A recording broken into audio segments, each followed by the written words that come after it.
مثل الذين حملوا التوراة ثم لم يحملوها كمثل الحمار يحمل أسفارا بئس مثل القوم الذين كذبوا بآيات الله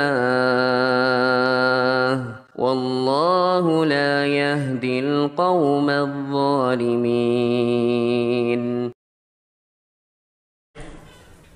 Ibn Baz rahimahullahu ta'ala nafa'allahu bihi wa bi'ulumihi fid darain qala yasjudu mukabbiran wadi'an rukbatayhi qabla yadayhi idza tayassara lahu dhalika fa in shaqqa alayhi qaddama yadayhi qabla rukbatayhi mustaqbilan bi asabi'i rijlaihi wa yadihi al-qiblata dhamman asabi'a yadayhi maddan laha wa yakunu ala a'dha'ihi as-sab'ah al-jabha ma'al anfi wal yadain wa rukbatain wa butuni asabi'i rijlain wa yaqul subhana rabbiyal a'la. Taib. Syekh bin Baz menjelaskan bahwa ketika seorang itu dalam posisi i'tidal, kita ingin turun untuk sujud, bagaimana caranya? Maka Syekh bin Baz mengatakan wa yasjudu mukabbiran wadi'an rukbatayhi qabla yadayhi idza tayassara lahu dzalik. Seorang yasjudu ketika hendak sujud, maka dia mukabbiran, dia bertakbir terlebih dahulu. Dia bertakbir menuju gerakan sujud. Saat berdiri i'tidal, kemudian dia hendak sujud, dia bertakbir, takbiratul intiqal.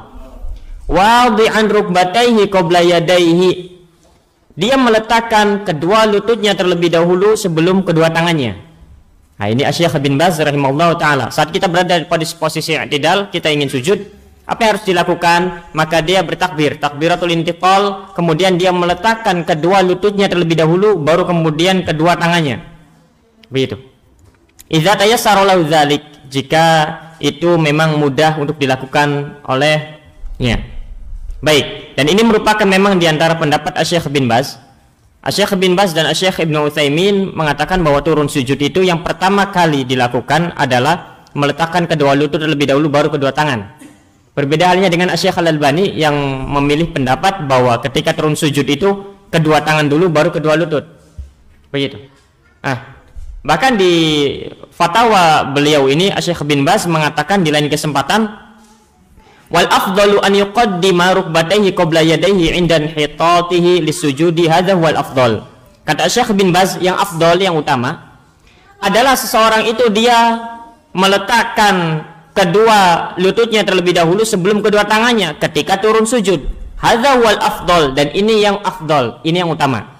Wa dhahaba ba'du ahli ilmi ila annahu yuqaddimu yadayhi walakinil arjah an yuqaddima rukbatayhi thumma yadayhi. Wa dhahaba ba'du ahli ilmi, dan sebagian ahli ilmu, sebagian ulama, mereka berpandangan bahwasanya ketika turun sujud itu yang didahulukan adalah kedua tangan terlebih dahulu, baru kemudian kedua tumit.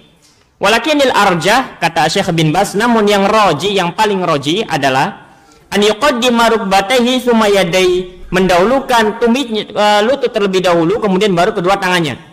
Kemudian setelah menjelaskan dalil-dalilnya itu dari Wail ibn Hujjar, Syekh bin Baz mengatakan wa hadza huwas shawab, dan cara inilah yang benar. Cara inilah yang benar, kata Syekh bin Baz. Jadi yang tepat, yang afdal, yang rajih, yang benar itu adalah dengan cara meletakkan kedua lututnya terlebih dahulu, kemudian baru kedua tangannya. Kemudian di fatwanya yang lain, dan ini ada rekamannya, Syekh bin Baz mengatakan was shawabu indi wal arjahu indi, yang benar menurutku, yang rojih menurutku. Kalau kalimat arjah ini bukan hanya sekedar rojih, tapi yang paling rojih menurutnya. Yang paling rojih menurut Syekh bin Baz, annahu yuqaddimu rukbatayhi thumma yadayhi, yaitu seseorang ketika hendak sujud dia mendahulukan kedua lututnya terlebih dahulu, kemudian baru kedua tangannya.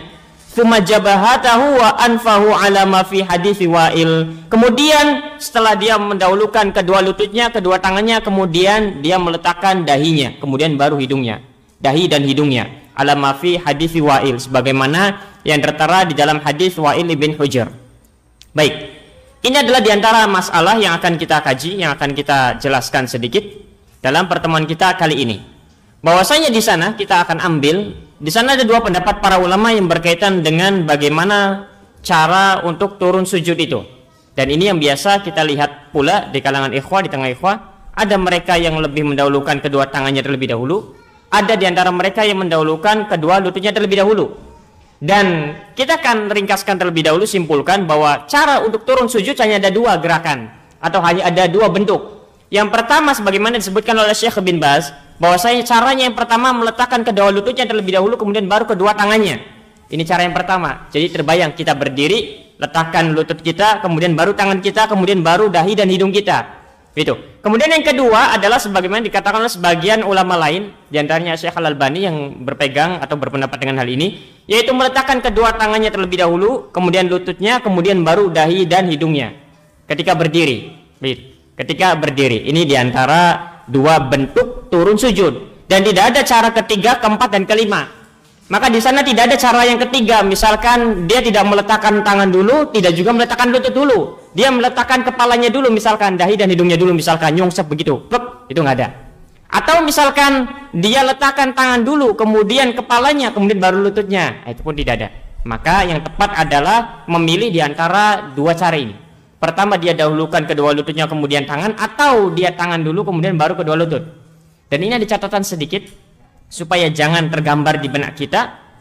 Kadang ada sebagian ikhwah yang ketika mendahulukan kedua tangan, caranya adalah dua tangan, lutut, kemudian tangan lagi, kemudian dahi dan hidung. Sering tidak kita begitu. Kadang misalkan kita yang turun tangan dulu nih, urutannya yang utama adalah lutut, tangan, dahi dan hidung. Itu urutannya, lutut, tangan, dahi dan hidung. Atau kalau yang tangan dulu, tangan, lutut, dahi dan hidung, selesai. Sebagian menyangka, karena ini anak pernah ditanya, ada yang meletakkan begini, tangan, lutut, tangan lagi, kemudian baru dahi dan hidung. Untuk apa diletakkan tangan lagi? Untuk menjauhkan antara perut dan pahanya. Kalau tidak disengaja tidak mengapa, atau kalau jarang tidak mengapa. Tapi kalau anggapan ini bahwa ini merupakan cara turun sujud yang utama dengan tangan dulu, yaitu tangan, lutut, tangan lagi, kemudian ini, maka ini yang tidak disebutkan oleh para ulama. Jadi begitu, ini harus diperhatikan. Kalau misalkan kita turun dengan memilih turun tangan dulu, maka yang tepat adalah turun tangan, lutut, kemudian kepala dan dahi. Kalau kita ingin kemudian tangan, lutut, tangan lagi, tidak masalah, tapi jangan keseringan dan jangan dianggap bahwa begitu sunahnya. Coba lihat kalau kita yang turun tangan dulu misalkan. Kan rata-rata begitu. Tangan, lutut, kemudian tangan lagi untuk menjauhkan cara. Nah, maka ini jangan sampai dianggap bahwa itu sunahnya. Kalau kita melakukan itu tidak mengapa, tapi jangan dianggap bahwa begitu sunahnya. Begitu. Karena caranya hanya tadi, dua itu. Nah, itu diantara para ulama. Dan kemudian jumhur para fuqaha, jumhur ulama, mereka berpandangan bahwa yang namanya turun sujud itu, ini jumhur mayoritas, mereka berpandangan cara turun sujud yang tepat menurut mereka adalah dengan cara meletakkan kedua lutut terlebih dahulu, kemudian tangan, kemudian baru dahi dan hidung. Ini jumhur. Dari kalangan Syafi'iyah, dari kalangan Hanabilah, Hanafiyah, dan ini merupakan pendapat Syekh bin Baz juga yang dipilih olehnya, juga ini pendapat yang dipilih oleh Syekh Ibnu Utsaimin.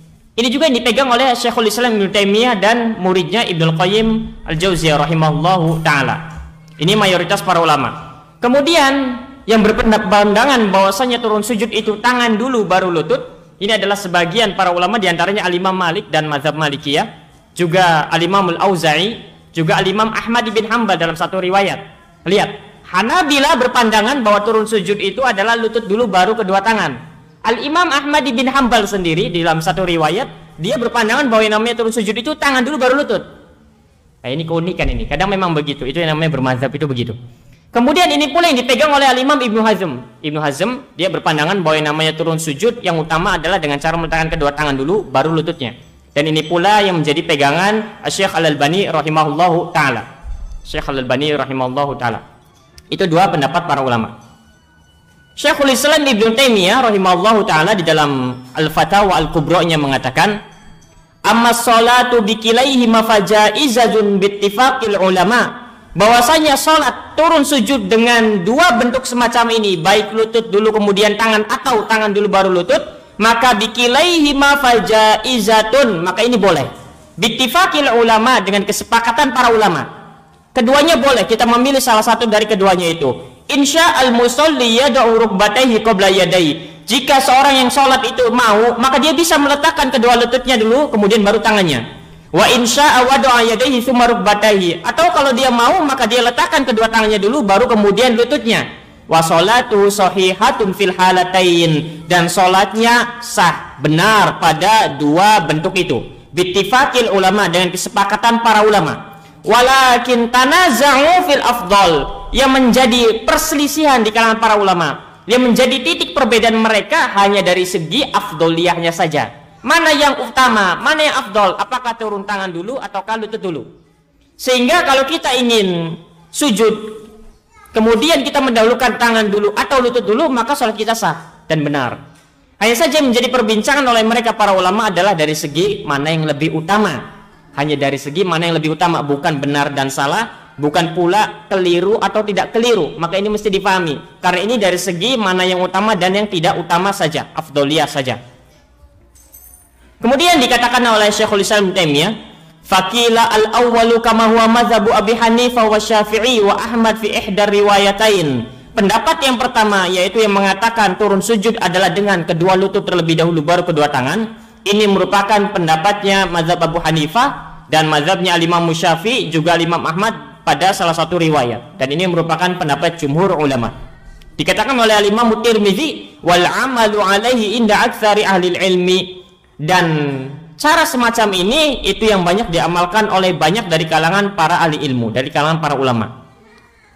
Bahkan Imam Syafi'i mengatakan, wa uhibbu an yabtadi'a at-takbira qa'iman wa yanhatta makanahu sajidan thumma yakunu awwalu ma yad'u 'alal ardi minhu rukbatayhi thumma yadayhi thumma wajahahu. Aku suka kalau seorang itu ketika hendak sujud dia bertakbir. Kemudian dia mendahulukan yang pertama kali menempel pada tanah itu adalah rukbataihi, kedua lututnya terlebih dahulu, tsumma yadahi, kemudian kedua tangannya, tsumma wajahahu, kemudian wajahnya, dahi dan hidungnya.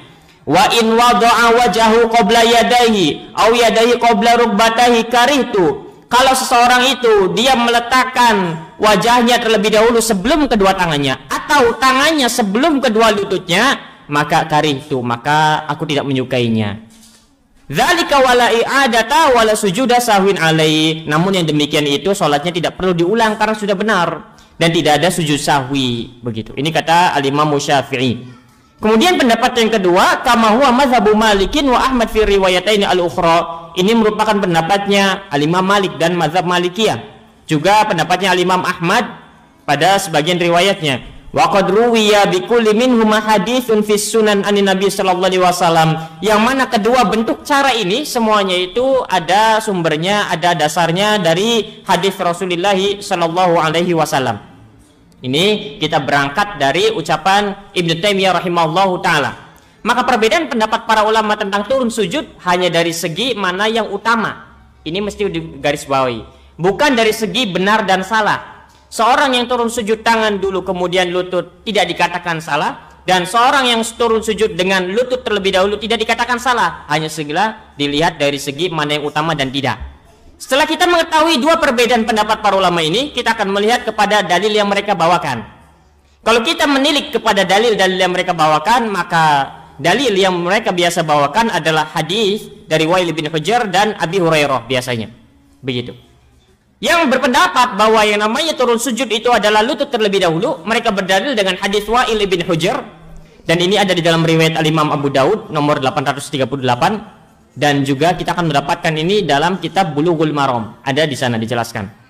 Hadis Wa'il bin Hujr itu berbunyi, ra'aitu Nabiyya sallallahu alaihi wasallam idza sajada wada'a rukbatayhi qabla yadayhi. Aku melihat Rasulullah sallallahu alaihi wasallam ketika hendak sujud, maka beliau sallallahu alaihi wasallam wada'a rukbatayhi, meletakkan kedua lututnya terlebih dahulu, qabla yadayhi, sebelum kedua tangannya. Wa idza nahadha rafa'a yadayhi qabla rukbatayhi, dan ketika bangkit dari sujud menuju berdiri di rakaat berikutnya, maka beliau sallallahu alaihi wasallam itu bagaimana caranya? Mengangkat kedua tangannya terlebih dahulu kemudian sebelum mengangkat kedua lututnya. Kalau turun sujud menurut Wa'il bin Hujr ini, hadis Wa'il bin Hujr, kalau turun sujud mulai dengan lutut, kemudian tangan, kemudian kepala. Nanti ketika bangkit, kepala dulu, tangan, kemudian lutut. Begitu. Dan ini yang dipegang oleh Syekh bin Baz. Begitu caranya, satu paket begitu.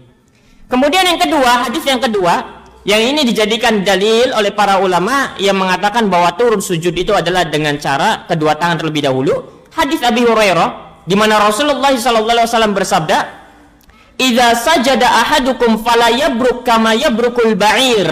Apabila salah seorang di antara kalian hendak sujud, fala yabruk kama yabrukul ba'ir, janganlah kalian itu turun sujud seperti menderumnya unta, seperti unta itu turun. Wal yadha yadayhi qabla rukbatayhi, hendaklah seorang itu dia meletakkan kedua tangannya terlebih dahulu sebelum kedua lututnya. Ini hadis saling bertentangan, sangat jelas sekali. Wail bin Hujr mengatakan meletakkan lututnya terlebih dahulu kemudian tangannya, dan ini yang dipegang oleh jumhur ulama dalilnya. Kemudian hadis Abi Hurairah mengatakan bahwa turun sujud itu adalah dengan cara tangan terlebih dahulu kemudian baru lututnya. Begitu. Pertama kita sudah mengetahui pendapat para ulama, ada dua di sana. Kemudian yang kedua, apa dalil mereka? Kita sudah sebutkan dalil mereka sehingga kita mengetahui. Sehingga kalau dari sini kita ingin mengamalkan yang pertama kita tahu siapa ulama yang berpandangan dengan pendapat yang pertama itu. Kemudian kita tahu apa dalil mereka, yaitu dalil Wail bin Hujr. Kalau kita ingin mengamalkan dengan tangan terlebih dahulu kemudian lutut, maka kita tahu siapa dari para ulama yang mengamalkan hal itu. Dan kemudian kita pun tahu dalilnya apa. Begitu. Nah, kemudian di sini dijawab oleh para ulama yang mereka berpandangan dengan pandangan berbeda. Jawaban untuk hadis Wail bin Hujr menurut pendapat para ulama yang kedua yang mengatakan bahwa tangan itu lebih utama daripada lutut ketika turun sujud, mereka mengatakan bahwa hadis Wail ini ada kelemahan. Hadis Wail ini ada kelemahan. Makanya Imam Ibnu Hajar Al-Asqalani di dalam kitabnya Bulughul Maram mengatakan bahwasanya hadis Abu Hurairah ini aqwa min hadis Wail bin Hujr. Hadis Abu Hurairah ini lebih kuat dari segi periwayatan daripada hadis Wail bin Hujr. Kemudian dari sini dikatakan bahwasanya yang afdol adalah dengan cara tangan terlebih dahulu kemudian baru kedua lutut. Nah, ini kata Al-Imam Ibnu Hajar Al-Asqalani. Kita sudah sampai kepada kritiknya ini, kritik dalilnya yang dipakai. Kemudian untuk dalil yang kedua, dalil Abu Hurairah, ini pun dijawab oleh para ulama yang berpendapat dengan bahwasanya turun sujud itu lutut terlebih dahulu kemudian tangan. Dikatakan bahwasanya hadis Abu Hurairah itu penggalan awalnya benar, tepat, itu sahih, sah. Bahwasanya fala yabruk kama yabrukul ba'ir, dan janganlah kalian turun seperti menderumnya unta, itu benar. Adapun tambahan wal yadha yadayhi qabla rukbatayhi, maka ini merupakan tambahan yang lemah. Kemudian dijelaskan, janganlah kalian turun sebagaimana unta itu turun, menderum. Kemudian dijelaskan bagaimana cara turunnya, yaitu dengan cara meletakkan kedua tangan dulu, kemudian kedua lututnya. Bagaimana bisa dikatakan bahwa tambahan ini lemah? Pertama, di dalam banyak riwayat jalan yang lain itu kalimatnya bukan begitu. Dikatakan wal yadha yadayhi qabla rukbatayhi. Satu riwayat begitu, sebagaimana yang di dalam yang kita sebutkan ini. Di dalam riwayat yang kedua disebutkan wal yadha yadayhi ala rukbatayhi. Kalau tadi kalimatnya qabla, sekarang ala. Wal yadha yadayhi qabla rukbatayhi, maka meletakkan kedua tangan sebelum kedua lutut. Kalau ini kalimatnya wal yadha yadayhi ala rukbatayhi, meletakkan kedua tangan di atas lututnya. Jadi kalau ingin sujud, bagaimana caranya meletakkan kedua tangan di atas sujud lututnya? Lutut dulu, kemudian diletakkan, kemudian baru tangannya. Kemudian di dalam riwayat yang lain lagi dengan kalimat yang dibalik, yaitu wal yadha rukbatayhi qabla yadayhi. Sehingga riwayat-riwayat ini disebutkan oleh para ulama bahwasanya ini merupakan lafadz yang goncang. Sehingga dikatakan oleh para ulama ini hadis adalah hadis yang muttarib. Sebagian lagi mengatakan bahwa ini adalah hadis yang maklub. Bahwasanya para perawinya ketika meriwayatkan dengan redaksi ini terbolak-balik. Ada yang menggunakan qobla, ada yang menggunakan ala, ada yang tangan dulu, ada yang menggunakan lutut dulu. Hadis ini, tapi penggalan ininya saja. Kalau penggalan awal, janganlah kalian sujud sebagaimana unta itu turun menderum, maka ini benar. Sah, disepakati oleh para ulama. Hanya saja penggalannya ini loh yang dipermasalahkan oleh para ulama. Inilah yang dipermasalahkan oleh Al-Imamul Bukhari. Karena Al-Imamul Bukhari melemahkan hadis ini. Juga Al-Imam Tirmizi, juga Al-Imam Daruqutni, dan juga Imam Ibnul Munzir, dan sebagian para ulama yang lain seperti Syekh bin Baz dan Syekh Ibnu Utsaimin. Itu kritiknya. Jadi bukan hadis secara totalnya yang lemah, bukan. Hadis Abu Hurairah sahih, hanya saja penggalan yang akhirnya itu loh yang lemah. Kenapa bisa dikatakan lemah? Karena di dalam sebagian riwayat dikatakan qabla rukbatayhi, di sebagian riwayat dikatakan ala rukbatayhi, di sebagian riwayat malah terbalik. Wal yadha rukbatayhi qabla yadain. Dan itu semua konsekuensinya berbeda. Itu kritik untuk hadis yang kedua. Hadis yang pertama menuai kritikan, ada kelemahan di dalamnya, bahkan dikatakan oleh Imam Ibnu Hajar bahwa hadis Abu Hurairah itu aqwa dari hadis yang pertama. Hadis yang kedua pun menuai kritikan. Hanya saja di sana ada titik kesepakatan para ulama. Kesepakatan mereka bahwasanya kita dilarang sujud seperti turunnya unta, itu yang sepakat. Hanya saja tambahan tangan dulu atau lutut dulu atau tangan dulu, ini yang diperselisihkan. Karena memang riwayat-riwayat menjelaskan tentang detail semacam ini ada kelemahan. Yang disepakati adalah bahwasanya kita dilarang sujud sebagaimana unta itu turun menderum sujud. Nah sekarang bagaimana kalau begitu cara turun sujud yang benar? Maka mau tidak mau harus melihat bagaimana unta itu menderum. Ketika unta berdiri kemudian ingin duduk, bagaimana caranya? Bahkan dikatakan oleh Syekh bin Baz, Syekh Ibnu Utsaimin dan lain sebagainya, bahwa sudah sering kita lihat bahwa namanya unta itu ketika dia ingin jatuh turun ke bawah, dia jatuhkan depannya terlebih dahulu kemudian baru belakangnya. Begitu. Kalau Rasul melarang kita untuk jangan mengikuti gerakan unta ini, maka kita harus kebalikannya. Kalau unta depan dulu baru belakang, kalau begitu ketika kita sujud belakang dulu baru depan. Yaitu dengan cara lutut dulu kemudian baru tangan. Kan begitu. Karena dua-duanya ada kelemahan dari segi riwayat. Namun yang disepakati, janganlah kita turun sujud sebagaimana unta menderum. Nah, bagaimana cara unta menderum? Kalau kita melihat unta menderum, dia akan menjatuhkan depannya dulu kemudian baru belakangnya. Kemudian baru kita bisa naik. Nah, bagaimana kalau begitu pada manusia? Maka jawabannya belakang dulu kemudian baru depan.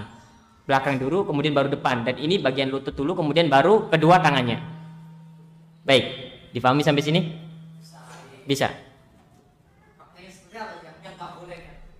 Iya. Jadi ini belum menjelaskan secara detail. Di sini masih membahas bahwa yang tidak boleh adalah seperti unta turun. Nah, sekarang muncul pertanyaan, unta turun kayak gimana? Kayak misalkan semacam kambing atau sapi, ketika ingin dijatuhkan itu apanya dulu yang jatuh pertama kali ke bawah? Setelah dilihat ternyata kalau unta kan ada 4 itu kakinya, 2 depan belakang. Unta ketika turun dia jatuhkan depannya dulu, jadi yang ditekuk itu depannya dulu. Jadi bagian depan nempel ke tanah, kemudian baru belakangnya. Rasul melarang kita untuk seperti unta kalau turun sujud. Kalau unta depannya dulu kemudian belakang, kalau begitu kita belakang dulu baru depan. Kalau pada diri kita belakang dulu baru depan, berarti apa dulu? Tangan dulu atau lutut dulu? Maka jawabannya lutut dulu baru tangan, kan begitu? Kan begitu, difahami dari bentuk unta itu ketika turun. Itu jawaban dari para ulama yang pertama, mayoritas para ulama mengatakan demikian. Setelah dikritik dalilnya ada kelemahan, kemudian dalil yang kedua ada kelemahan, kemudian yang disepakati adalah kita jangan menyerupai unta turun. Kita jangan menyerupai unta turun. Itu yang disepakati sama seluruh para ulama. Nah, sekarang muncul pertanyaan, bagaimana unta turun? Unta turun depan dulu, kemudian baru belakang. Kalau begitu kita harus menyelisih unta. Bagaimana? Belakang dulu, kemudian baru depan. Kata mayoritas para ulama, kata pendapat yang pertama. Kemudian pendapat yang kedua ini menjawab. Masalahnya lutut unta itu ada di depan. Masalahnya lutut unta ada di depan. Dan itu disepakati semua oleh para ahli bahasa. Bahwa yang namanya lututnya unta itu ada di depan, sedangkan tumitnya ada di bagian kaki yang belakang. Kalau kita lihat unta turun dengan depan dulu, artinya unta turun dengan lutut dulu. Lutut dulu. Kalau begitu kita harus menyelisih unta. Kalau unta bagian depannya itu adalah lutut, maka kita jangan jatuhkan lutut dulu, yaitu tangan dulu berarti. Dipahami sampai sini? Ini jawaban yang kedua ini dari para ulama yang kedua. Maka ini harus dipahami nih. Makanya tadi susunannya begitu. Pertama kita tahu pendapatnya, kemudian dalilnya. Kemudian ternyata dua dalil ini dikritik oleh para ulama. Namun yang disepakati adalah jangan meniru unta turun. Kata yang pertama yang berpandangan bahwa turun sujud itu adalah lutut dulu, mereka mengatakan unta turun dengan bagian depan dulu kemudian bagian belakang. Kata yang pendapat yang pertama mengatakan kalau begitu kita lutut dulu kemudian tangan, karena kan lutut bagian belakang, depan bagian tangan, begitu. Jadi dijawab oleh pendapat yang kedua. Kenapa? Namun masalahnya lutut unta ada di depan. Unta kan ada dua kakinya, lutut unta itu ada di depan dan disepakati bahwa yang namanya lutut unta itu ada di bagian depan itu kakinya. Adapun yang di bagian belakang ini tumitnya. Makanya kalau kita melihat unta di kaki yang depannya itu dia ada sesuatu yang menonjolnya, itulah lutut. Tapi kalau bagian belakang tidak ada yang menonjol ke depan, yang ada menonjolnya ke belakang. Lihat sebenarnya pasti begitu. Kemudian maka dari sini kemudian kata pendapat yang kedua mengatakan kalau unta turun depan dulu yaitu lututnya, maka kita harus berbeda dengan unta. Apa itu kalau begitu? Tangan dulu baru lutut pada kita. Difahami sampai sini? Difahami bantahan-bantahan mereka itu. Baik, ini jawaban-jawaban mereka ini. Kemudian sudah difahami? Kalau dari sini kira-kira mana yang lebih utama? Tangan dulu dibahas. Nah, sekarang muncul pertanyaan, unta punya tangan tidak? Tidak. Kalau misalkan kita mempermisalkan yang kita menjadikan fokus itu adalah anggota badannya, harusnya unta juga harus ada tangannya, kan begitu. Kenapa kita fokusnya kalau begitu unta turun dengan lutut dulu. Masalahnya unta tidak punya tangan. Jadi ketika Rasul mengatakan, misalkan janganlah kalian turun sebagaimana unta menderum lutut dulu baru tangan, begitu?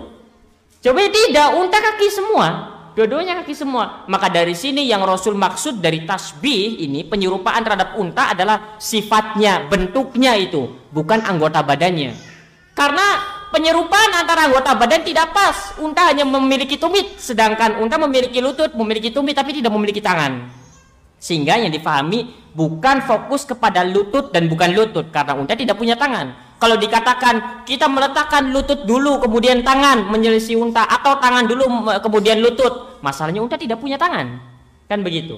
Kalau kita fokusnya kepada anggota tubuhnya, maka dari sini yang dimaksud oleh Rasulullah, jangan menyerupai bentuk unta ketika turun, bentuknya. Loh, tapi kan masalahnya lutut unta ada di depan, tapi masalahnya unta tidak memiliki tangan. Kalau kita mengatakan kalau begitu tangan dulu, lah memang unta punya tangan.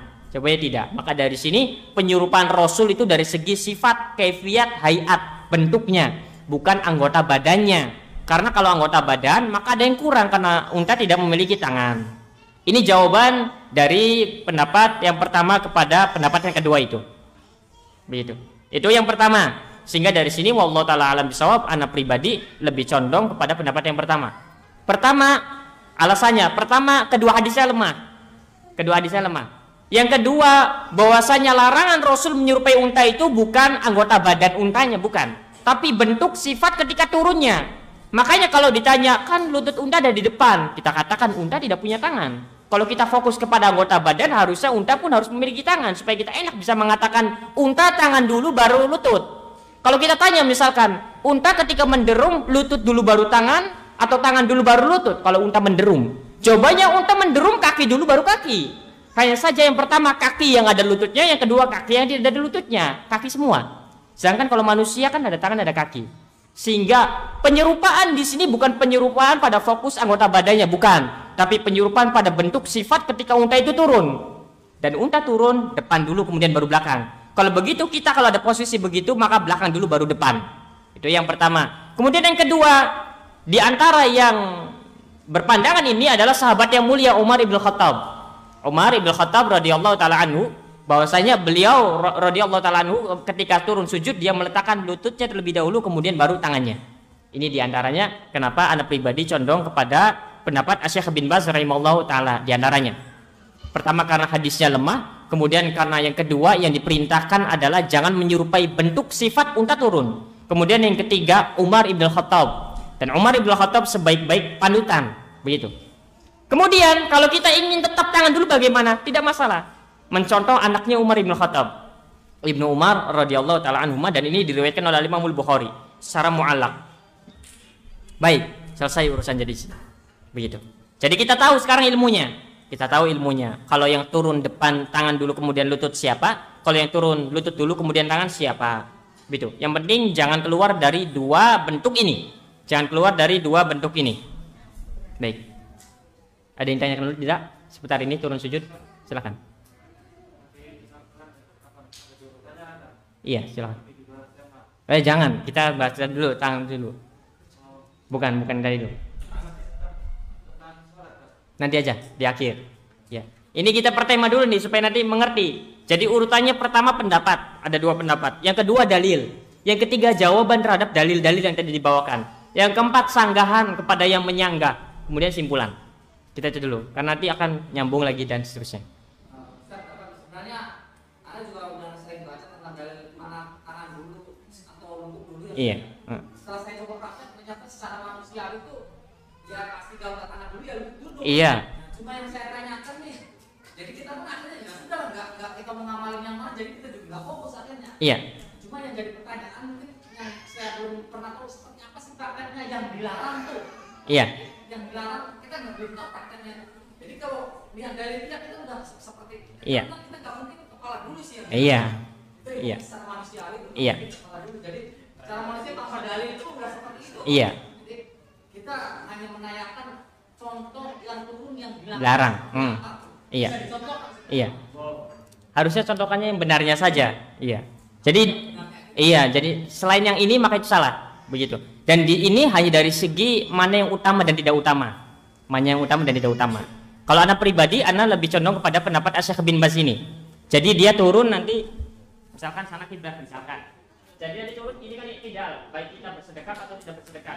Turun nanti kita turun dengan cara lutut dulu, kemudian tangan, kemudian baru kepala dan hidung. Begitu urutannya. Jadi enak lebih urutannya begini. Nanti ketika bangkit sebaliknya, kepala dulu, tangan, kemudian baru lutut. Jadi kalau awal itu lutut dulu, tangan baru kepala, nanti kalau ini kepala dulu, tangan baru lutut ketika bangkitnya. Adapun yang kedua, kalau tangan dulu maka begini, secara asal ini asalnya begini. Dia turun, tangan dulu, kemudian lutut, kemudian langsung sujud. Begitu. Karena urutannya tangan, lutut, kemudian kepala dan dahi. Jangan diyakini meskipun kadang kita begini. Kita ingin turun tangan. Letakkan ini, turun tangan. Begitu kan ada yang begitu kan? Ada dosanya begitu. Kalau dikatakan salah enggak, cuma jangan diyakini kalau itu gerakannya. Karena gerakannya kalau tangan dulu ya begini nanti langsung. Gitu. Makanya ketika ingin meletakkan tangan nanti ketika hampir sujud baru diletakkan supaya bisa dikira-kira sejauh mana kita akan sujud. Jangan sudah langsung begini. Nah itu diantara hal-hal yang mesti digarisbawahi. Karena anak pernah ditanya, kalau misalkan turun tangan dulu, itu kayak gini ada dalilnya enggak katanya? Turun tangan, turun lutut, tangan lagi begitu ada dalilnya enggak? Anak bilang, ya anak nggak tahu sepanjang ini. Kalau tangan dulu iya, tapi kalau misalkan tangannya ditambahin begitu anak nggak tahu. Makanya ini mesti untuk diperhatikan. Jangan sampai diyakini. Kalau melakukan itu boleh tidak? Boleh, silakan untuk supaya tidak menempelkan antara paha dan perut. Tapi kalau diyakini itu yang afdol, itu gerakan yang sunnah, maka ini yang keliru nanti. Begitu. Kalau kita ingin begitu tidak masalah, tapi di masalahnya itu adalah pada masalah keyakinan dan tidak diyakininya. Begitu. Karena ini merupakan wasilah untuk menjauhkan antara paha dan perut, tidak mengapa. Hanya saja jangan dianggap bahwa begitu sunnahnya. Begitu. Nah, jadi nanti caranya begitu. Kemudian, ya. Anak pernah dengar riwayat tapi nggak hafal riwayatnya. Jadi Rasulullah SAW itu sepanjang hidup dia kalau sholat dia lutut dulu. Cuman setelah dia agak usul, sudah agak tua, 60 tahun ke atas, baru dia angkat tangan dulu, lalu lutut. Apakah riwayatnya ini sahih apa? Semua riwayat yang berbicara tentang turun sujud bermuara pada dua riwayat tadi. Adapun selain ini maka kelemahannya lebih parah dari dua ini.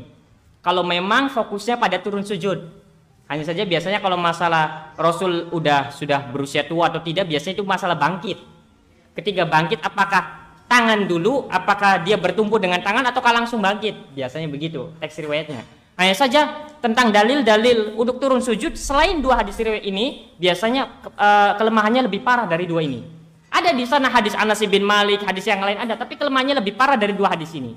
Sehingga usul atau pokok prinsip dalil yang dipakai oleh para ulama biasanya berputar di antara dua hadis ini. Begitu. Allah taala alam bisawab. Baik, setelah kita mengetahui perbincangan mereka para ulama terkait dengan turun sujud mana dulu yang lebih afdol, yang lebih utama, sehingga nanti ketika kita melakukan itu kita mendapatkan pahala yang berlebih karena kita tahu ilmunya. Kemudian kita ingin melihat bagaimana bentuk sujud. Bagaimana bentuk sujud? Kita sudah turun sujudnya sudah. Sekarang sujud, anak akan menjelaskan dari awal depan sini sampai belakang kaki. Kalau orang sujud begini, kita akan mulai dari depan, kemudian tengah-tengah, kemudian belakang. Baik. Pertama disebutkan oleh Syekh bin Baz di sini.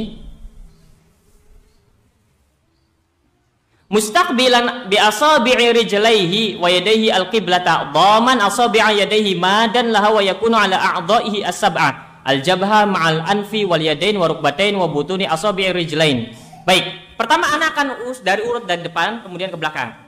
Apa yang harus dilakukan? Pertama dahi dan hidung menempel, begitu. Kemudian ini harus tahu dulu bahwa di sana ada 7 anggota sujud yang wajib untuk menempel, wajib.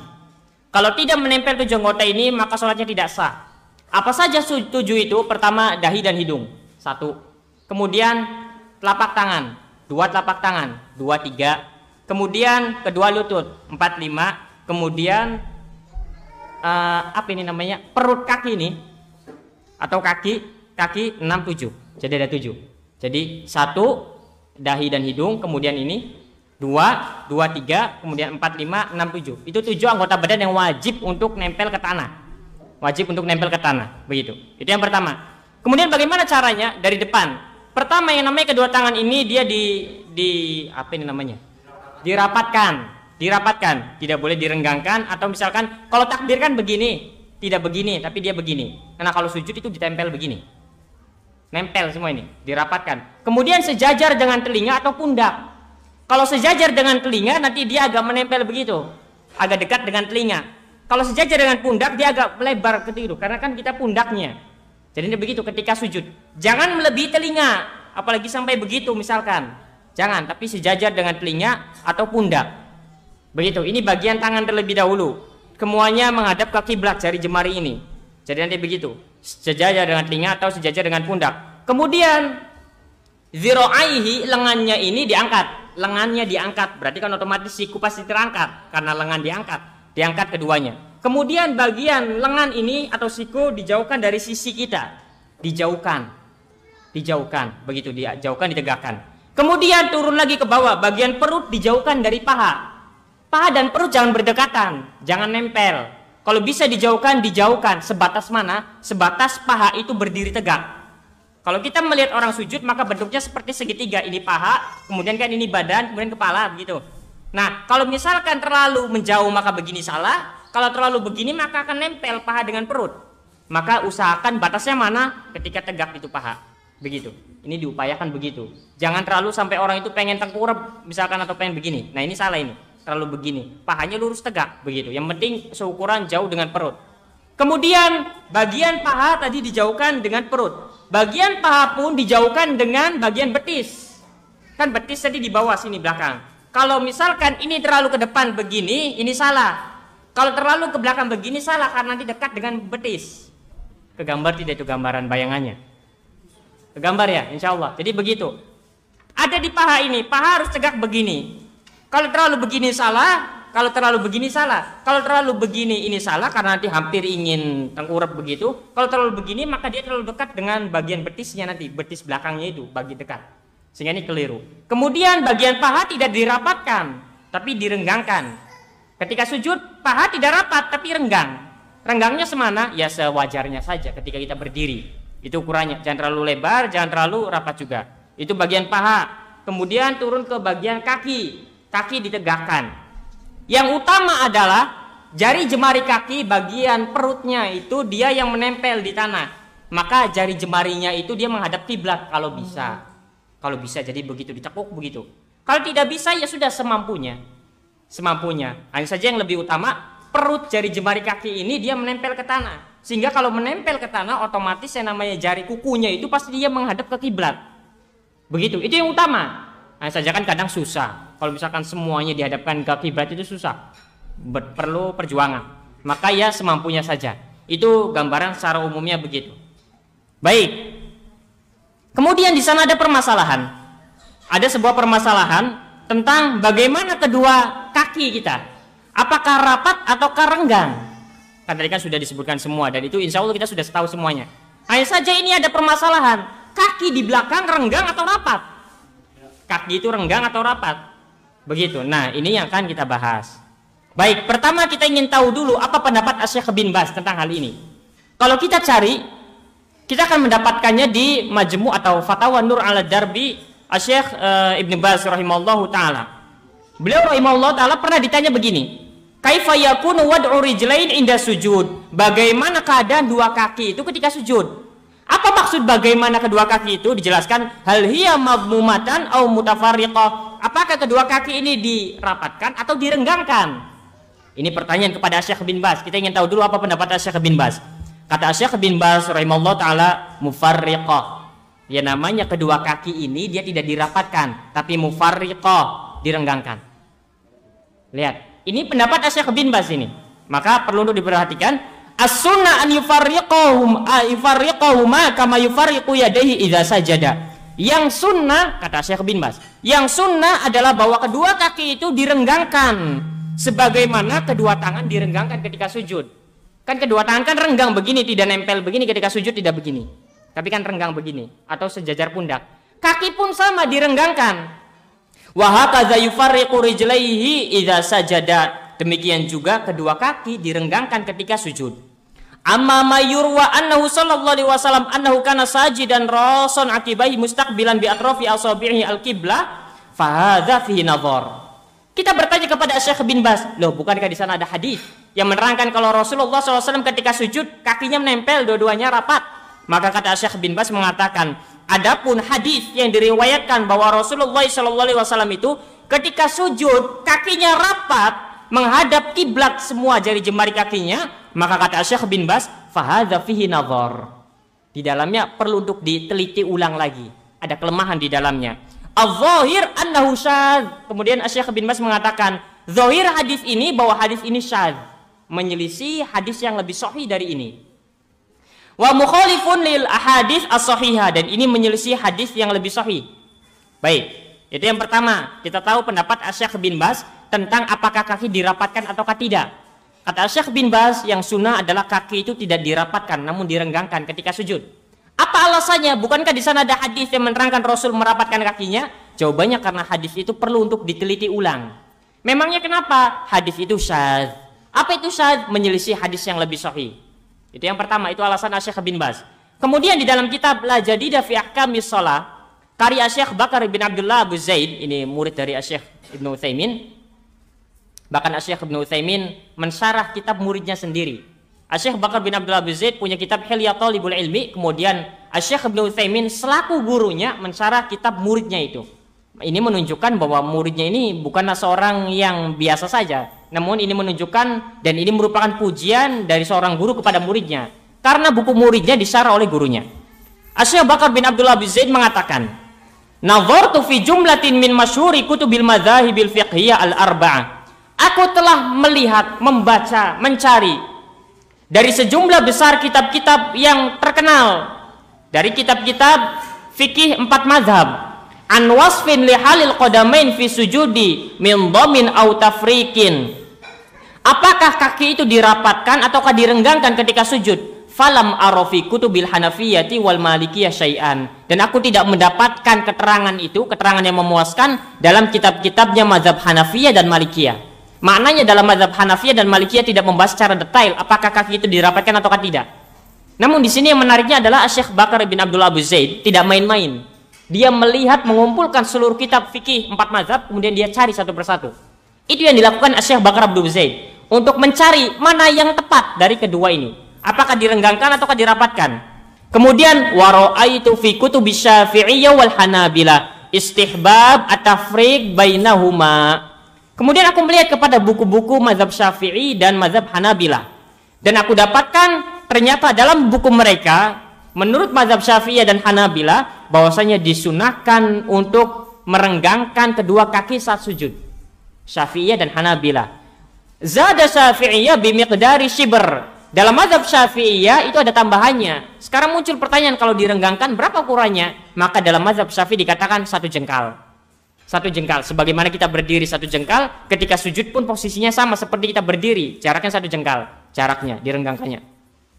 Qala Nawawi rahimahullah taala, Al-Imam Nawawi berkata di dalam kitabnya Rawdatul Talibin, juga di dalam Al-Majmu' Syarah Al-Muhadzab. Qultu qala ashabuna wa yustahabu an yufarriqa bainal qadamain. Qala al-Qadhi Abu Thayyib qala ashabuna yakunu bainahuma shibr.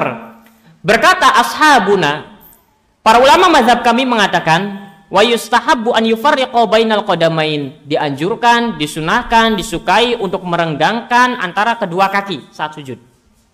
Berkata Al-Qadhi Abu Thayyib, qala ashabuna, para ulama mazhab kami mengatakan yakunu bainahuma shibr, jaraknya seukuran 1 jengkal jari. Dan seterusnya juga dalam mazhab Hanabilah dan lain sebagainya. Baik. Kesimpulannya menurut Syekh Bakar bin Abdullah Abu Zaid adalah bahwasanya yang disunahkan menurut jumhur ulama, karena ini Syafi'iyah dan Hanabilah, kaki itu adalah direnggangkan bukan dirapatkan. Syekh Al-Albani rahimahullah taala berpandangan bahwa yang namanya kaki saat sujud itu dirapatkan bukan direnggangkan. Sekarang apa alasannya? Ternyata setelah kita teliti, kita kaji, di sana ada 2 hadis. Pertama, hadis yang disepakati oleh para ulama, yaitu hadis yang dikeluarkan oleh Al-Imam Muslim dari sahabiah yaitu Aisyah radhiyallahu taala anha. Ummul Mukminin Aisyah mengatakan, faqadtu Rasulullah sallallahu alaihi wasallam lailatan minal firash. Suatu malam aku pernah mencari Rasulullah sallallahu alaihi wasallam. Faltamastuhu, aku mencari Rasulullah SAW. Fawaqa'tu yadi ala batni qadamai. Kemudian tanganku menyentuh bagian dalam kakiku, bagian dalam kaki Rasulullah. Kalau ini kan punggung, berarti kalau ini bagian dalamnya. Rasul sedang sujud. Kemudian Aisyah mencari karena belum ada lampu di sana. Kemudian memegang bagian dalam atau telapak kaki Rasulullah SAW. Ini riwayat Muslim. Wa huwa fil masjidi wa huwa mansubatan. Rasulullah SAW fil masjidi. Kalimat masjid di sini artinya bukan masjid. Masjid ini bukan. Tapi maksudnya wa huwa fil masjid, Rasulullah SAW sedang dalam keadaan sujud. Al masjid tempat sujud.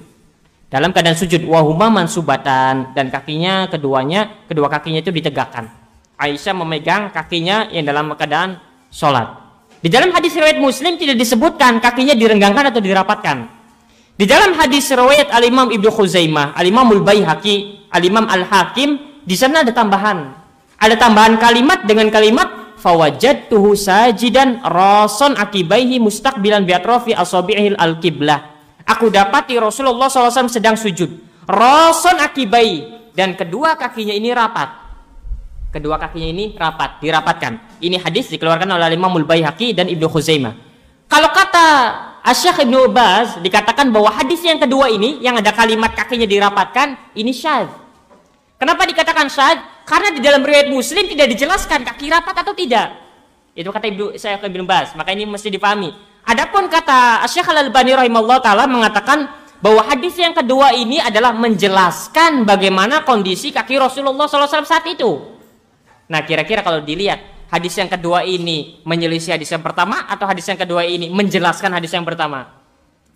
Kalau kita katakan hadis ini menyelisih hadis yang pertama, maka kaki direnggangkan.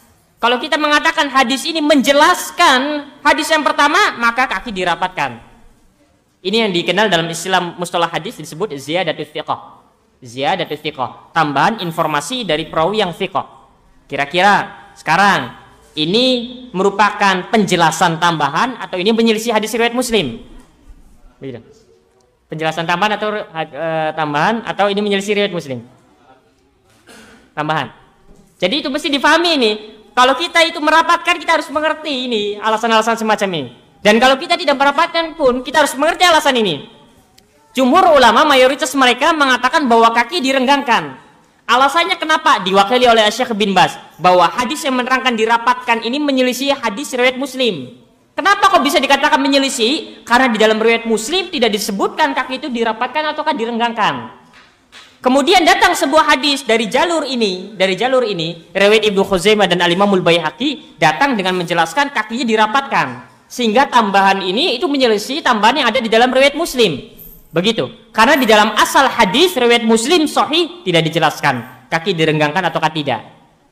Kemudian para ulama yang mengatakan dirapatkan mengatakan bahwa ini merupakan tambahan informasi dari seorang perawi yang dikenal dengan istilah ziyadatut thiqah. Sehingga ini merupakan keterangan tambahan dari seorang perawi. Bagaimana kaki Rasul saat itu ketika ditegakkan? Jawabannya dirapatkan. Begitu. Kemudian dijawab oleh para ulama yang lain bahwasanya hadis ini kalau kita melihat kepada hadis riwayat Muslim, dia memiliki banyak jalur periwayatan. Karena hadis kan kadang dari satu sahabat, kemudian dia memiliki banyak periwayatan, kemudian ke bawah kan begitu. Di keterangan bahwa kaki Rasulullah SAW itu dirapatkan hanya datang dari satu periwayatan saja. Sedangkan kalau kita kumpulkan kurang lebih ada 9 jalan periwayatan. 9 jalan periwayatan. Satu periwayatan ini dikeluarkan oleh Imam Al-Baihaqi, Ibnu Khuzaimah dan Hakim, ada tambahan dirapatkan. Sehingga dari sini para ulama mengatakan ini namanya menyelisihi. Kenapa? Karena kawan-kawannya yang lain, 8 jalur yang lain tidak dikatakan merapatkan. Tidak dikatakan merapatkan. Sedangkan riwayat yang ini saja mengatakan dirapatkan. Sama seperti orang mengatakan bahwa itu masjid ada pintunya. 10 orang mengatakan itu masjid ada pintunya. Datang orang ke-11 mengatakan itu pintu masjidnya ada di sebelah kiri. Ini namanya menyelisih. Karena orang yang pertama hanya mengatakan masjid itu ada pintunya, sedangkan orang ini menetapkan bahwa masjid itu pintunya ada di sebelah kiri. Sehingga dari sini 9 orang atau 8 orang yang meriwayatkan ini sangat kecil kemungkinannya untuk salah, kemudian kebenaran bersama satu orang ini. Itu sangat kecil kemungkinannya. Sehingga para ulama mengatakan bahwa ini syadz. Tapi istilah syadz itu masih mending, bahwa satu jalur riwayat ini masih sahih. Karena sahih semua, sahih menyelisih sahih, maka istilah syadz. Masalahnya riwayat ini dhaif. Itu masalahnya. Karena riwayat yang satu jalur ini, riwayat Ibnu Khuzaimah dan Al-Baihaqi ini lemah, bukan sahih. Kalau sahih nanti menyelisih yang lain istilahnya syadz. Karena ini lemah menyelisih yang sahih maka istilahnya mungkar nanti. Istilahnya mungkar. Kalau syadz penyelisihannya dari rawi thiqah menyelisih rawi thiqah yang lain. Kalau mungkar, perawi lemah menyelisih rawi yang thiqah. Ini jelas-jelas tambah gamblang lagi. Karena masalahnya hadis ini ada mungkar di dalamnya. Hadis mungkar menyelisih periwayatan yang pada asalnya sahih. Sehingga pertama, Al-Imam Muslim tidak memasukkan riwayat tambahan ini. Dan ini pertanyaan, kenapa setingkat Al-Imam Muslim tidak menambahkan kalimat rason akibaihi? Ini pertanyaan.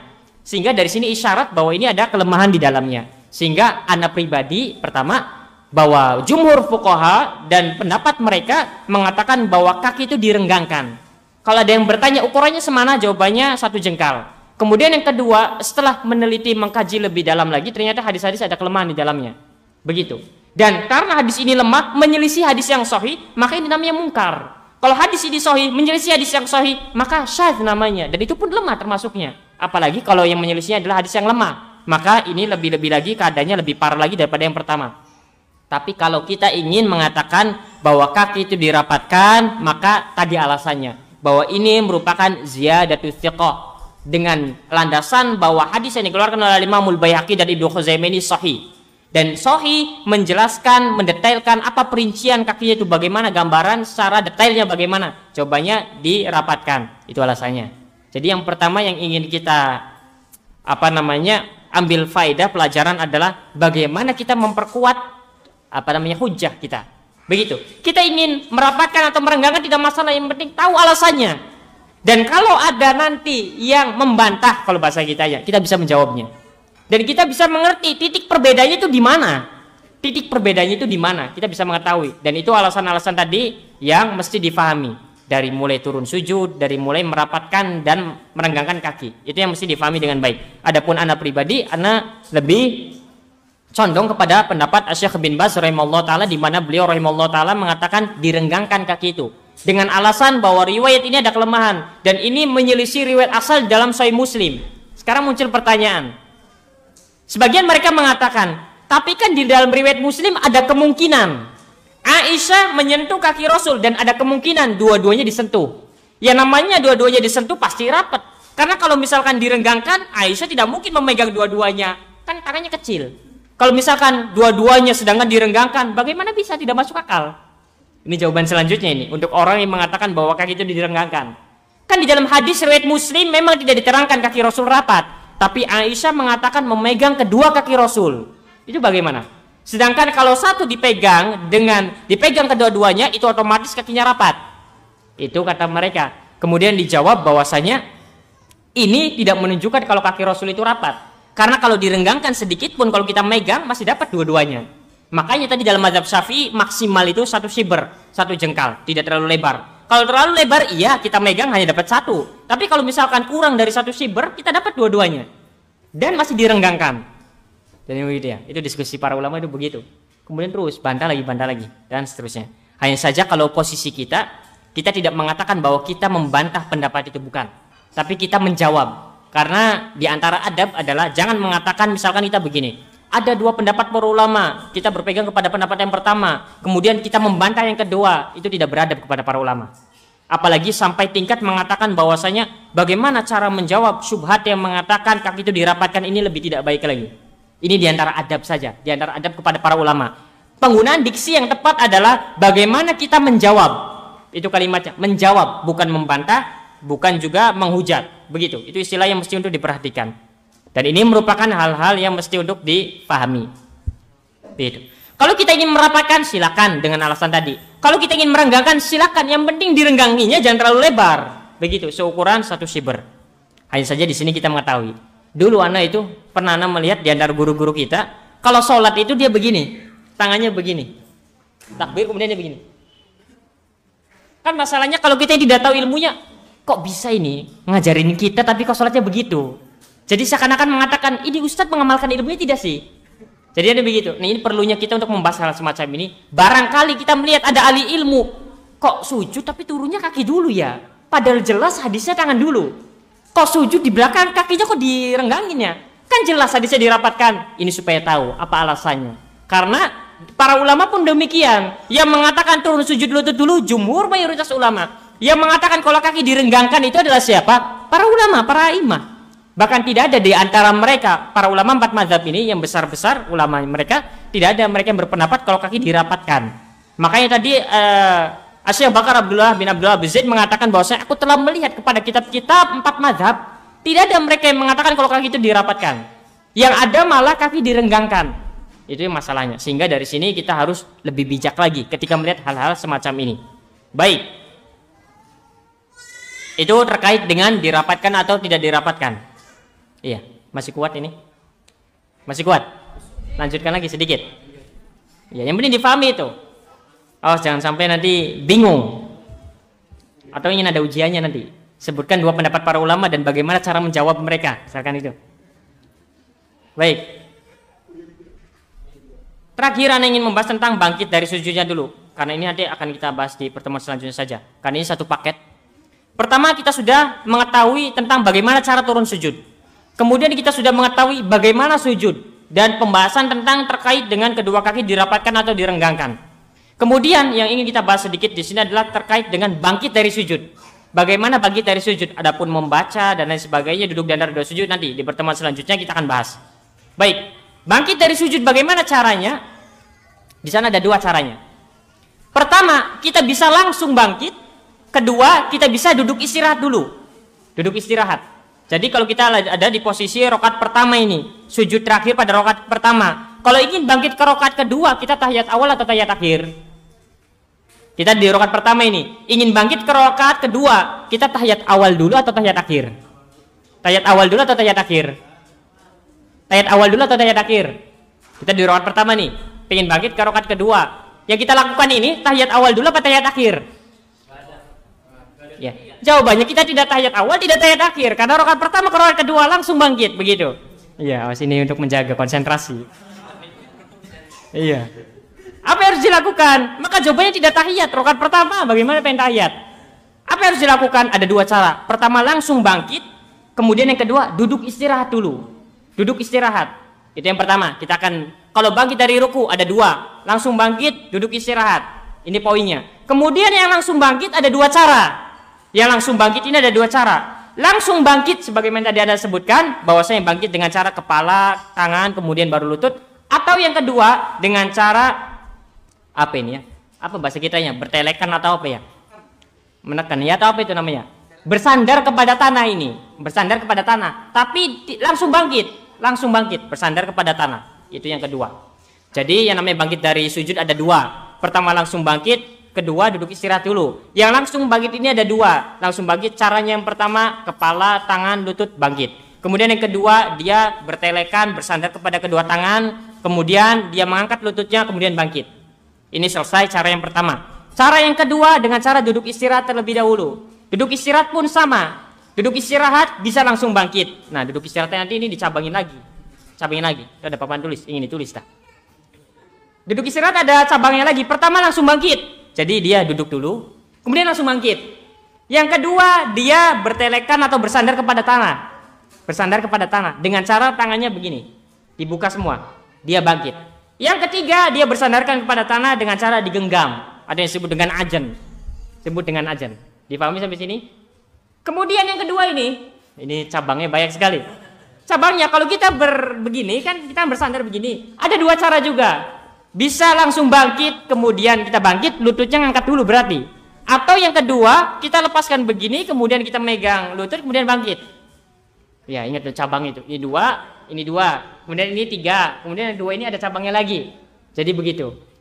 Ada ingat? Ingat tidak itu caranya? Jadi bangkit dari sujud itu ada 2. Langsung bangkit dan duduk istirahat dulu. Kalau langsung bangkit misalkan langsung bangkit, misalkan salah kiblat. Anda sujud, langsung bangkit, ini langsung bangkit. Cara yang pertama, langsung bangkit cara yang pertama. Kayak tadi, contoh lagi nih, langsung bangkit cara yang pertama. Ini yang pertama dulu, masih yang pertama. Begitu, itu caranya. Jadi kepala, tangan, kemudian baru lutut. Cara yang kedua, langsung bangkit, tapi cara yang kedua, kita bersandar pada tangan. Ini, kemudian begini. Begitu. Jadinya masih nempel, ini dulu yang diangkat. Kalau tadi kan ini dulu yang diangkat dan ini. Gitu. Itu yang kedua. Atau boleh juga begini. Silakan begitu. Tuh. Tapi yang diangkat ini dulu, kemudian baru ini. Kalau tadi kepala, tangan, dan lutut. Kalau tadi kepala, lutut, tangan. Itu cara yang pertama. Dipahami sampai sini bentuknya. Kemudian ini cara yang kedua, yaitu duduk istirahat dulu. Kita misalkan sujud, duduk istirahat. Boleh langsung bangkit. Satu ini, cara yang pertama. Langsung bangkit, duduk istirahat dulu. Kemudian yang kedua, kita duduk istirahat ini. Dari sujud kita duduk istirahat. Kemudian dia bersandar. Kemudian bangkit. Nah, yang bangkit apa ya dulu ini? Lututnya dulu. Ini masih tetap pegang. Tuh. Dipahami di sini? Ini duduk istirahat. Kemudian duduk istirahat, tapi kita begini, kita menggenggam. Kita menggenggam. Masih sama. Lututnya angkat dulu, kemudian tangannya. Gitu. Kemudian yang terakhir berikutnya, duduk istirahat. Kita kan menggenggam begini. Kan begitu. Kemudian saja kita begini. Begitu. Kalau tadi kan lututnya, dan itu biasa kita amalkan. Nah, sekarang tidak. Lututnya istirahat, sini kita berbagi. Begitu juga yang tadi. Begitu. Itu diantaranya. Hanya saja untuk yang ajen ini, yang begini, itu yang diperbincangkan oleh para ulama. Karena di dalamnya hadisnya ada kelemahan. Kalau yang memandang bahwa bangkit dengan cara menggenggam ini sahih, sah, maka bisa diamalkan. Kalau tidak, maka cukup dengan begini saja. Begitu, cukup dengan begini saja, tidak mengapa. Itu bangkit dari sujud. Wallahu ta'ala alam bissawab. Ya, silakan, ada yang tanyakan? Ya.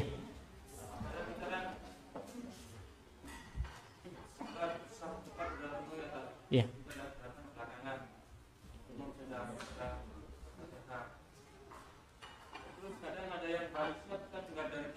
Ya.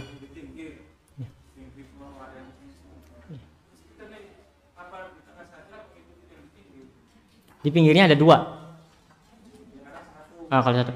Kalau memang di pinggirnya ada satu ya tidak masalah. Mulai ngikutin itu. Iya. Hanya saja dilihat dari mana yang utama, maka mengisi shaf adalah yang paling dekat dengan imam. Yang paling dekat dengan imam. Jadi cara mengisi shaf itu bagaimana? Yang paling dekat dengan imam pertama kali. Baik, kalau memang yang di pinggir lebih dekat kepada imam, maka pinggir dulu. Maka dilihat kalau sholat kan berarti yang paling dekat dengan imam yang tengah. Sehingga harusnya caranya ngisi tengah dulu, kemudian kanan kiri, kanan kiri, kanan kiri. Hanya saja memang sebagian ulama ada yang mengatakan yang utama adalah mengisi yang kanan terlebih dahulu. Jadi nanti ngisinya kanan, kanan, kanan terus tambah ke kiri, tambah ke kiri. Jadi tidak masalah kalau memang begitu. Kalau memang begitu, hanya dilihat dari segi mana yang utama dan tidak utama saja. Tidak membatalkan sholat kita. Oh ya, sedikit lagi ada pembahasan. Ini masih kuat tidak? Ya, tentang sujud ini, karena ini penting, mumpung ingat. Pertama, yang namanya sujud secara sempurna adalah tadi dengan cara ditegakkan begini. Adapun dalam jamaah tidak mungkin kita begini. Nanti ikut sana sini, kan begitu. Maka bagaimana kita menyenggakkan begini, menjauhkan antara perut dan paha, dilihat kondisional. Itu yang pertama. Kalau jamaah kan tidak mungkin, kadang kita harus begini. Karena memang tempatnya begitu misalkan, tidak masalah. Sehingga kalau kita dalam sholat sendirian, kita tegakkan begitu, dalam keadaan sempurna. Kalau dalam jamaah tidak boleh memaksa. Kemudian yang kedua, ada masalah terakhir yang ingin kita bahas. Sekarang bagaimana kalau salah satu anggota sujud kita terhalangi oleh sesuatu? Misalkan dahi terhalangi oleh sesuatu, misalkan tangan terhalangi oleh sesuatu, apa hukumnya? Maka di sana ada 3 perinciannya. Pertama, kalau 7 anggota sujud ini terhalangi oleh salah satu anggota sujud yang lain, maka sholatnya tidak sah. Contoh misalkan, maka ini 7 anggota sujud memang harus diperhatikan. Kalau kita sujud, tangan kita sengaja begini, kemudian sujud, maka sholat kita tidak sah. Karena anggota sujud dahi ini terhalangi oleh anggota sujud yang lain. Begitu. Atau begini misalkan, sama saja. Ini maka tidak sah sholat kita. Atau misalkan lutut kita sengaja kita pegang begini, kemudian kita sujud, maka tidak sah. Atau misalkan diangkat salah satunya, sengaja diangkat, maka tidak sah. Kecuali kalau memang ada hajat, misalkan lutut kita sakit, akhirnya satunya ngangkat lututnya. Tidak masalah, karena memang ada kebutuhan di sana. Tapi kalau menyengaja kita menghalangi salah satu anggota sujud kita dengan anggota sujud yang lain, maka ini tidak sah. Itu yang pertama yang mesti difahami. Kedua, kalau misalkan anggota sujud kita ini terhalangi oleh sesuatu yang melekat pada diri kita, tapi bukan anggota sujud, maka ini ada 2. Misalkan contohnya kalau misalkan orang yang memakai imamah, misalkan dia sujud, sengaja dia tutupi untuk dijadikan alas begitu, kemudian dia sujud. Ini namanya menghalangi dahi dengan sesuatu yang melekat pada dirinya tapi bukan anggota sujud. Maka kalau ada kebutuhan, sholatnya sah dan ini tidak mengapa. Kalau tidak ada kebutuhan, maka makruh hukumnya, hanya sekadar makruh saja. Misalkan rambut, misalkan lelaki rambutnya sudah mulai gondrong, ketika sujud terhalangi, tidak sengaja, maka tidak mengapa. Tidak mengapa dan sholatnya sah. Tidak perlu untuk dibeginikan dulu. Ingin sujud dibeginikan, misalkan, tidak perlu. Karena sudah biarkan saja, biarkan saja. Karena itu di luar kendalinya, rambutnya turun sendiri. Ingin apa? Kita begitu. Kecuali kita botakkan bagian sininya saja begitu, supaya enak. Ini gondrongin, kan tidak mungkin juga. Itu yang kedua. Yang ketiga, kalau yang menghalangi anggota sujud kita ini tidak melekat pada diri kita. Kalau tadi kan dia anggota sujud, kemudian yang kedua dia melekat pada diri kita, peci, misalkan rambut, kain dan lain sebagainya. Yang ketiga ini yang menghalangi kita tidak melekat pada diri kita, maka ini hukumnya boleh. Contohnya sajadah. Sajadah kan menghalangi antara dahi kita dengan tanah langsung. Tapi dia tidak melekat pada diri kita dan dia bukan anggota sujud kita, maka ini boleh, tidak mengapa, tidak sampai makruh. Atau misalkan kita bawa koran sendiri saat sholat id misalkan, atau bawa kardus sendiri, itu tidak masalah. Itu tidak masalah. Ini diantara masail yang mesti untuk diperhatikan. Masalah-masalah untuk diperhatikan. Terakhir sekali, masalah. Kalau tadi disebutkan 7 anggota tubuh yang wajib sujud. Sekarang bagaimana kalau sujud hidungnya tidak nempel? Hidungnya tidak nempel permukaan. Apakah sholatnya tidak sah? Maka jawabannya untuk hidung ini mayoritas ulama mengatakan bahwa ini hukumnya sunnah. Mayoritas ulama mengatakan hukumnya sunnah. Kalau ada seorang yang sujud, hidungnya nempel, dahinya tidak nempel, maka tidak sah. Kalau ada orang yang sujud, dahinya nempel, hidungnya tidak nempel, sah. Kalau ada orang yang sujud, dahinya nempel, hidungnya nempel, sempurna sujudnya. Ini mesti difahami. Ada 3 bentuk. Dahinya nempel, hidungnya tidak nempel, sah sholatnya. Hidungnya nempel, dahinya tidak nempel, tidak sah sholatnya. Dahi nempel, hidung nempel, sempurna sujudnya. Ini mesti difahami dengan baik. Begitu. Wallahu ta'ala alam bissawab. Iya. Silakan. Soalnya di atas kasur. Iya. Iya. Iya.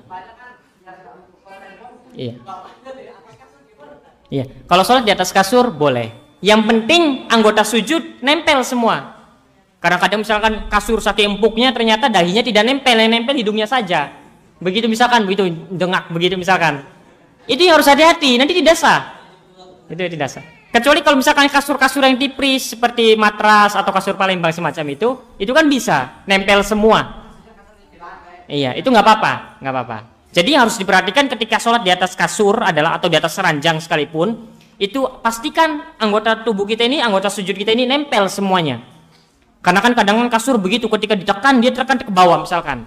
Bagian lutut nempel tapi ujung kaki misalkan tidak nempel. Nah ini nanti yang menyebabkan kita tidak sah sholatnya.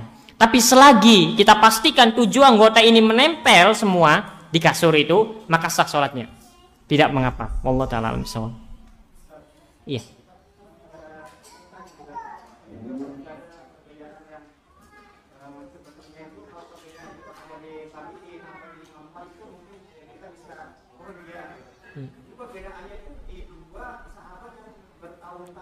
Iya.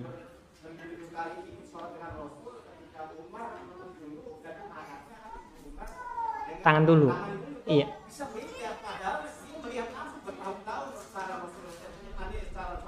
Iya. Iya.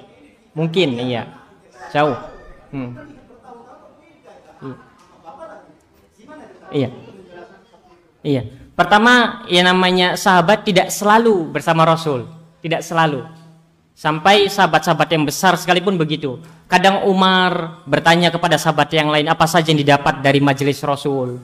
Kadang begitu. Kadang ada sahabat yang bergantian dengan sahabatnya yang lain. Sahabat ini berdagang, sahabat ini ikut di majelisnya Rasul. Nanti dijadwal. Nanti sahabat ini mengikuti majelisnya Rasul, sahabat ini pergi berdagang dan seterusnya. Kemudian terkadang juga memang yang didapat, yang dilihat oleh Ibnu Umar, Rasul sholat dengan begitu, tangan dulu kemudian lutut. Atau yang difahami oleh Ibnu Umar begitu, ketika misalkan mendengar Rasul bersabda, janganlah kalian turun seperti menderumnya unta. Jadi begitu, makanya ini ijtihadnya para sahabat. Nanti ya begitu. Dan ini kemungkinan-kemungkinan yang biasa kita dapati, yang biasa kita dapati. Jadi gitu, banyak sebabnya. Misalkan Umar, dia menganggap ya, memahami bahwa turunnya unta begitu, maka Umar pun begitu. Dia melihat secara globalnya saja. Jangankan yang berbeda begitu, yang mendengar langsung dari lisan Rasul saja kadang memahaminya beda. Sahabat, ketika Rasul mengatakan jangan sholat asar illa fi Bani Quraidah, sebagian sahabat sholat asar di tempat padahal Rasul melarang. Sebagian sahabat sholat asarnya di Bani Quraidah. Itu sahabat yang bareng-bareng bersama ngedenger perintah Rasul sama. Apalagi ini bapak dan anak yang kadang bermajelisnya tidak bareng. Dia melihat di suatu waktu Rasul berkata demikian, kemudian melihat Rasul begitu dan lain sebagainya. Jadi ini kemungkinan-kemungkinan. Juga di antara sahabat juga ada yang mengatakan, Ibnu Umar diantaranya berpandangan bahwa yang namanya sholat duha itu bid'ah. Sholat duha itu bid'ah, kata Ibnu Umar. Nah sekarang muncul pertanyaan, bagaimana bisa Rasul sering sholat duha tapi Ibnu Umar mengatakan sholat duha itu bid'ah? Jawabannya Ibnu Umar ketika melihat Rasulullah saat itu sedang tidak sholat duha. Ketika ada pertanyaan apa hukum sholat duha, maka Ibnu Umar mengatakan sholat duha bid'ah. Wa ni'matul bid'ah hadhi. Persis seperti ucapan ayahnya ketika menjelaskan tentang sholat tarawih. Begitu. Jadi banyak kemungkinan. Yang ini tugas kita akhir belakangan ini kita mengumpulkan data-data itu yang ada. Kemudian kita melihat apakah benar ataukah tidak. Jadi ada begitu. Hanya saja itu diantara sebab-sebabnya. Kenapa kok bisa ada yang begitu? Jangankannya itu yang mendengar dari lisan Rasul saja berbeda. Rasul memerintahkan untuk sholat di Bani Quraidah, sebagian sholat di jalan, sebagian sholat di Bani Quraidah. Begitu. Apalagi ini yang berbeda usianya, yang tidak selalu bareng di majelisnya dan lain sebagainya. Banyak kemungkinan yang ada. Dan juga memang para sahabat sudah memiliki kemampuan untuk berijtihad. Dari teks-teks Rasulullah SAW itu, ketika Rasul memerintahkan sesuatu, mereka memahami dengan pemahaman yang mereka miliki. Mereka sudah memiliki alat-alat untuk berijtihad semacam itu, alat-alat untuk memahami teks-teks semacam itu, sehingga muncullah perbedaan dan seterusnya. Dan itu tidak sampai kepada tingkat benar dan salah, hanya dari segi tepat dan tidak tepatnya saja. Wallahu ta'ala alam bisawab. Meskipun kalau kita ingin kaji lebih dalam lagi, kita akan memastikan terlebih dahulu, kita lihat apakah riwayat ini benar atau tidak. Misalkan Ibnu Umar mengatakan demikian, benar atau tidak? Diriwayatkan oleh Imam Al-Bukhari secara mu'allaq dan Imam Al-Bukhari dengan sigo jazm di sana, misalkan bagaimana pembahasan itu ada lebih detailnya lagi. Wallahu ta'ala alam bisawab. Ya, silakan. Ini dulu. Silakan. Ya, dulu. Bahwa tadi posisi sujud jari jemari itu kan harus nempel ke arah menghadap kiblat. Kaki. Iya. Iya. Kebanyakan imam itu hanya nempel jempolnya. Iya, ujung. Berarti kan tidak sah sholatnya kalau secara dohir. Iya. Berarti kita tahu bermakmum kepada imam yang tidak sah sholatnya. Iya. Kalau kita nasihatin mereka pasti bilang perbedaan pendapat. Iya. Seperti itu. Terus itu yang pertanyaan pertama. Kemudian yang kedua kita cara sujud bahwa kan ini diangkat. Iya. Kalangan kita masyarakat bahwa yang akhwat itu harus ditempelkan kepada dadanya. Iya. Berarti kalau bertentangan Iya. dengan ini katanya harus ditempelkan ke dadanya. Iya. Iya. Atau seperti apa? Iya. Jawaban yang pertama bahwasanya yang wajib nempel dari anggota kaki adalah kakinya, yang penting nempel. Kaki nempel itu sudah benar sujudnya. Kemudian yang kedua, kalau ingin sempurna, jari jemarinya hadapkan ke kiblat. Ini kesempurnaan. Jadi kalau bisanya begini, itu sudah sah salatnya. Iya, meskipun ujungnya saja. Berarti kakinya nempel, yang penting nempel. Hanya saja kurang sempurna, karena harus jari jemarinya nempel, itu sempurna. Itu yang pertama. Kemudian yang kedua terkait dengan wanita, memang di sana ada sebagian ulama, diantaranya Imam Al-Baihaqi dan lain sebagainya. Mereka berpandangan, berijtihad bahwa yang namanya khusus wanita itu harus dibedakan dengan lelaki. Saat ruku ataupun saat sujud.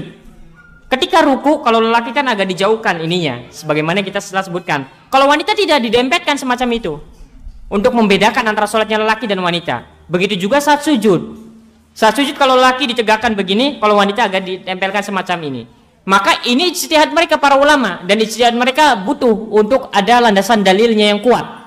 Hanya saja kita dapati ternyata setelah kita telusuri, malah kita dapati sebaliknya. Para sahabiat itu, para sahabat dari kalangan wanita di zaman Rasulullah SAW itu sholat seperti sholatnya lelaki. Yang ini menunjukkan bahwa tidak ada beda antara lelaki dan wanita ketika sholat. Begitu. Sehingga kalau misalkan ada pertanyaan, bagaimana kalau wanita sholatnya misalkan didempetkan? Tidak mengapa kalau dia memang mengikuti pandangannya, ijtihadnya ulama yang ini. Kalau memang sebatas pengetahuannya itu. Tapi kalau nampak kebenaran, ternyata sahabiat sholatnya tidak dibedakan dengan lelaki, maka ikuti yang sudah gamblang. Dan itulah namanya beramal di atas ilmu. Mungkin awal kali kita mendengar yang namanya sholat wanita harus beda dengan lelaki. Tidak masalah. Karena memang yang penting kita ada imam yang kita ikuti. Kemudian setelah belajar kita dapati ternyata para sahabiat sholatnya tidak beda dengan lelaki, sama saja. Dia sujud, dia ruku, dia duduk seperti duduknya lelaki. Maka dari sini bisa kita simpulkan bahwa sholatnya lelaki dan wanita sama saja. Ketika sudah dijelaskan hal ini, tapi masih berpandangan bahwa ya namanya sholatnya wanita harus beda dengan lelaki, maka ini yang berbahaya. Bahwa dia mengamalkan itu bukan di atas ilmu, tapi di atas perasaan dan hawa nafsu. Begitu. Dan itulah fungsinya kita mengamalkan sesuatu di atas ilmu. Ketika datang yang lebih kuat dengan hujah-hujah yang memang lebih kuat, mau tidak mau, suka tidak suka, ya kita terima. Begitu. Itu maksudnya. Allah taala alam bisawab. Silakan tadi siapa yang ingin tanya? Iya. Kita kan dalam membaca hadis kan karena awam dan Iya.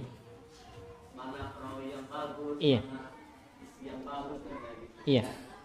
Hanya minta kesimpulan menurut jumhur ulama di situ dari Iya. keterangan yang ada. Iya. Dari semenjak mau sujud sampai bangun yang paling sempurna itu yang mana? Iya. Iya.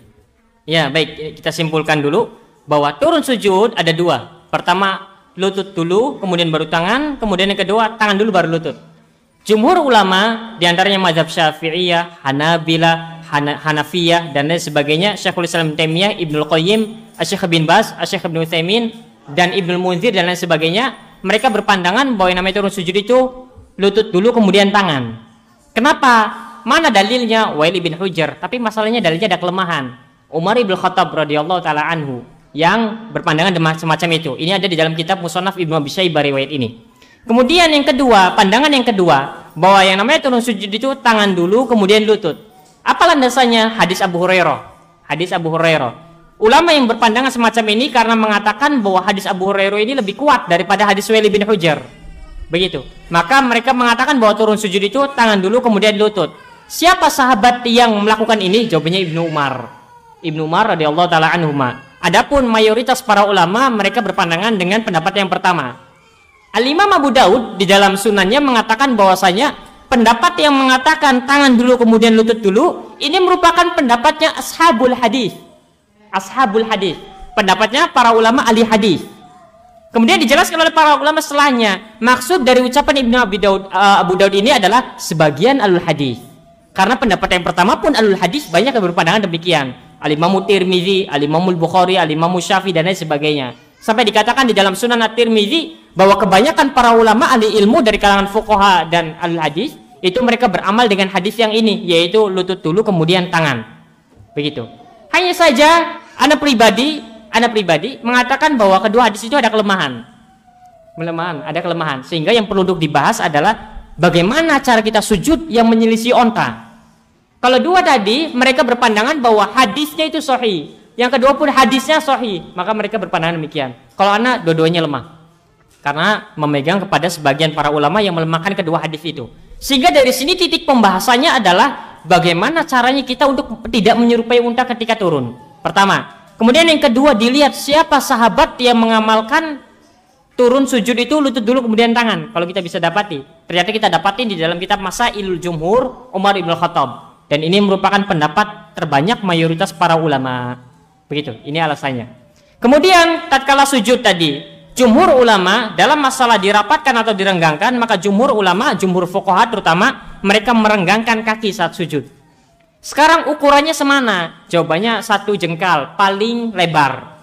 Kenapa direnggangkan? Karena hadis Abu Humaid. Kalau Rasulullah SAW sujud itu pahanya direnggangkan. Yang namanya paha renggang, betis pasti renggang, kaki pun pasti renggang, begitu. Abu Humaid ini riwayatnya sahih di dalam riwayat Bukhari dan Muslim kalau tidak salah. Kemudian pendapat yang mengatakan bahwa kaki ini dirapatkan karena berpandangan dengan hadis riwayat Al-Imam Al-Baihaqi dan Al-Imam Ibnu Khuzaimah bahwa di sana Aisyah mengatakan Aku menyentuh kaki Rasulullah SAW wa huwa sajidan rason akibai. Rasul dalam keadaan sujud dan kedua kakinya dirapatkan. Hanya saja pendapat yang pertama menjawab bahwa hadis ini lemah. Kenapa? Karena tambahan ini menyelisih hadis yang sahih di riwayat Muslim. Kenapa bisa dikatakan menyelisih? Karena hadis ini pada asalnya lemah riwayatnya. Karena hadis ini lemah dan hadis yang sahih itu ada di riwayat Muslim, maka ini menyelisih hadis dhaif, menyelisih riwayat yang lebih sahih. Maka ini dikenal dengan istilah hadis yang mungkar. Begitu. Adapun Asy-Syaikh bin Baz sendiri mengatakan bahwa hadis ini syadz. Maknanya hadis ini sahih, hanya saja menyelisih hadis yang lebih sahih daripada hadis ini, sehingga dikatakan syadz. Hanya saja yang penting kita tahu kalau dirapatkan apa alasannya, kalau direnggangan pun apa alasannya. Adapun bangkit, maka tadi sudah disebutkan semua itu. Bisa bangkit secara langsung, bisa bangkit dengan duduk istirahat terlebih dahulu. Begitu. Wallahu taala alam bisawab. Iya. Apakah sudah termasuk dengan pembahasan tentang sujud? Soalnya anak pernah dengar pendapat saya soal dan karena tempat sujud yang misalnya sejadah ya, Iya. gambar Masjid Nabawi atau Ka'bah. Iya. Katanya kalau gambar Ka'bah atau Masjid Nabawi itu ada pengagungan terhadap tempat tersebut. Iya. Sejadahnya bukan betul. Apakah sahih pendapat ini? Bagaimana kalau misalkan sajadahnya gambar misalkan Masjid Nabawi, Ka'bah gitu merupakan pengagungan terhadap gambar itu? Tidak ada pengagungan. Oh, tidak ada pengagungan. Iya. Bahwa secara asal memang kalau gambar-gambar yang memang memiliki kemuliaan jangan ditaruh di lantai. Apalagi tempat sujud misalkan begitu. Yang